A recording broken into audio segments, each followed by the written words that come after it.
ಈ ಸರ್ಕಾರ ಒಂದು ರೀತಿ ಹಣದ ಲೂಟಿ ಹೊಡೆಯೋಕ್ಕೆ ನಿಂತುಬಿಟ್ಟಿದೆ.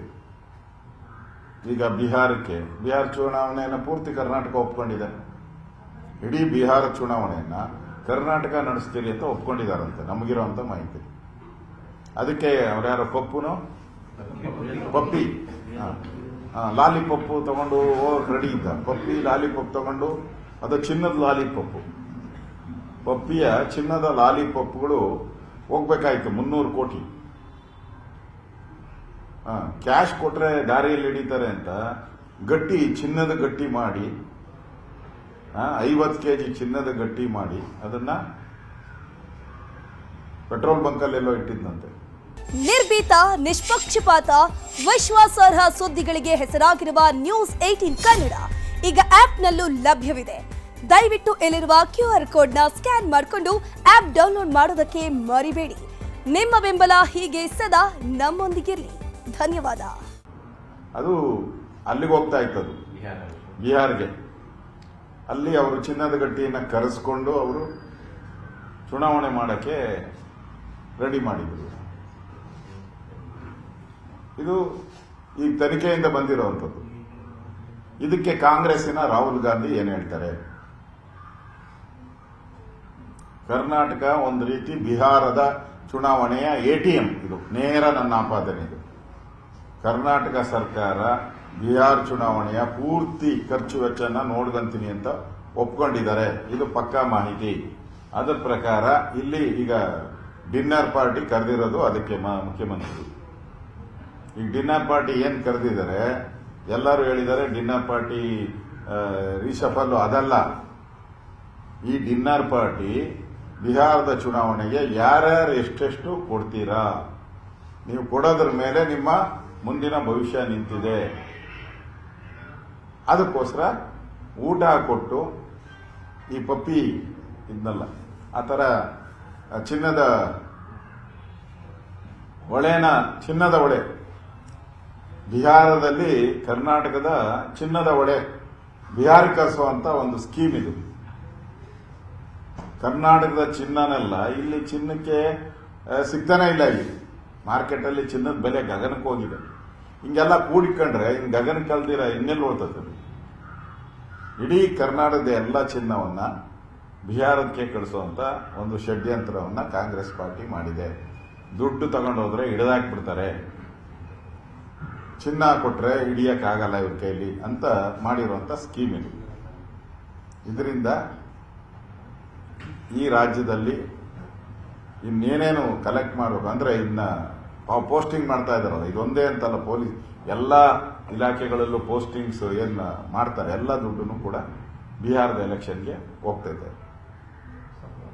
300 ಕೋಟಿ ಆರೋಪವನ್ನು ಮಾಡಿದ್ದಾರೆ. ಅದಕ್ಕೆ ಅವರ ಅಧಿಕಾರ ವಿಜೇಂದ್ರ ಮತ್ತೆ ಅಶೋಕ್ ಅವರು 3 ಕೋಟಿ ಕೊಟ್ಟಿದ್ದಾರೆ. ಅದಕ್ಕೆ ಅವರು ಇಲ್ಲಿರೋದು. ನಾವು ರೂಲಿಂಗ್ ಪಾರ್ಟಿ ಅಲ್ಲಲ್ಲ. ನಮ್ಗೇನು ಯಾವ್ದು ಪೋಸ್ಟಿಂಗ್ ಬರ್ತದ? ನನಗೇನು ಟ್ರಾನ್ಸ್ಫರ್ ಬರ್ತದ? ದುಡ್ಡು ಕೊಡ್ಬೇಕಾದ್ರೆ ನನಗೇನು ಟ್ರಾನ್ಸ್ಫರ್ ಬರ್ತದ? ನಾನೇನು ಟೆಂಡರ್ ಕರಿತೀನ? ಹಾಸಿಗೆ ದಿಂಬು ಖರೀದಿ ಮಾಡ್ತೀನ? ನಾನು ನೀರಾವರಿ ಯೋಜನೆ ಖರೀದಿ ಮಾಡ್ತೀನ? ಬರೋದು ಅವ್ರಿಗೆ.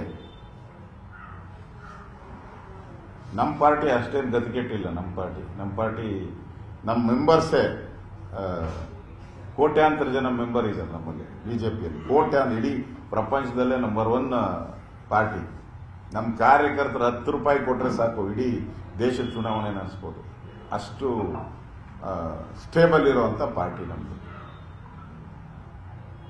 ಅದರಿಂದ ಇಲ್ಲಿ ವಿರೋಧ ಪಕ್ಷಕ್ಕೂ ದುಡ್ಡು ಅಂತ ಕಾಂಗ್ರೆಸ್ ಅವರು ಹೇಳಿದ್ರೆ ಹಂಗಾರೆ ಅವ್ರು ಲೂಟಿ ಹೊಡಿತಾ ಇದ್ದಾರೆ ಅಂತ ಅರ್ಥ ಆಯ್ತಲ್ಲ. ಹೇಳಿ, ನಾವು ಇಂಥ ಇಲಾಖೆಯಲ್ಲಿ ದುಡ್ಡು ತಗೊಂಡಿದ್ದೀರಿ ಅಂತ ಹೇಳಿ. ಈಗ ಅವರು ಬಿಡುಗಡೆ ಮಾಡಿದಾರಲ್ಲ, ಯಾರು ಪೈ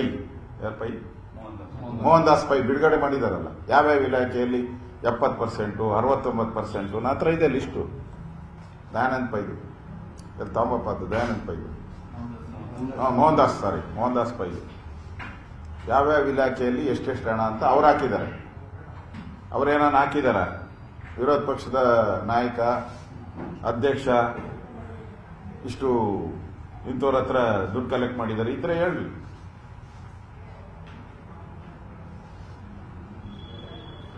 ಡಿ ಕೆ ಶಿವಕುಮಾರ್ ಅವರು ಮಾತಾಡಿದ್ದಾರೆ.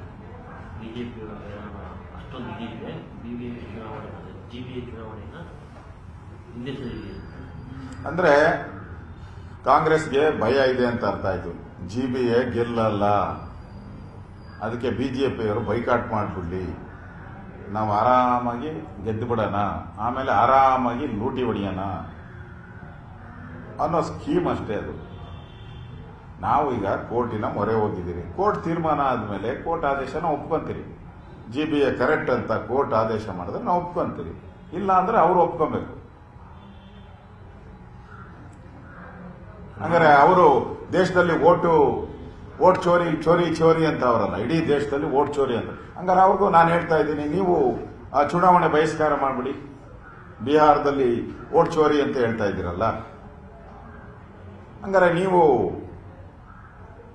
ಚುನಾವಣೆಯನ್ನ ಬಹಿಷ್ಕಾರ ಮಾಡಿ. ಹಂಗಾರೆ ಬಿಹಾರದ ಚುನಾವಣೆಯನ್ನು ತಾಕತ್ತಿದ್ರೆ ನಮ್ಗೆ ಹೇಳಿದಿರ ಸವಾಲು, ಆಯ್ತು ನಾನು ಒಪ್ಕೊಂತೀನಿ, ಈ ಸವಾಲನ್ನ ನಾನು ಸ್ವೀಕಾರ ಮಾಡಿದ್ದೀನಿ.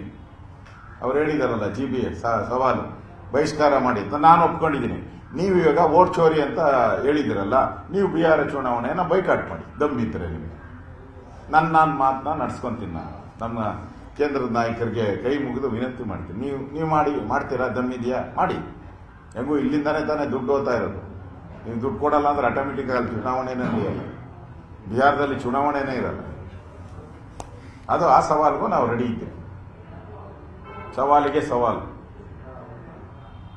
ನಿರ್ಭೀತ, ನಿಷ್ಪಕ್ಷಪಾತ, ವಿಶ್ವಾಸಾರ್ಹ ಸುದ್ದಿಗಳಿಗೆ ಮತ್ತೊಂದು ಹೆಸರಾಗಿರುವಂತ ನ್ಯೂಸ್ 18 ಕನ್ನಡ ಈಗ ಆಪ್ನಲ್ಲೂ ಲಭ್ಯವಿದೆ. ದಯವಿಟ್ಟು ಇಲ್ಲಿರುವಂತ QR ಕೋಡ್ ಸ್ಕ್ಯಾನ್ ಮಾಡಿಕೊಂಡು ಆಪ್ ಡೌನ್ಲೋಡ್ ಮಾಡೋದಕ್ಕೆ ಮರಿಬೇಡಿ. ನಿಮ್ಮ ಬೆಂಬಲ ಹೀಗೆ ಸದಾ ನಮ್ಮೊಂದಿಗಿರಲಿ. ಧನ್ಯವಾದ.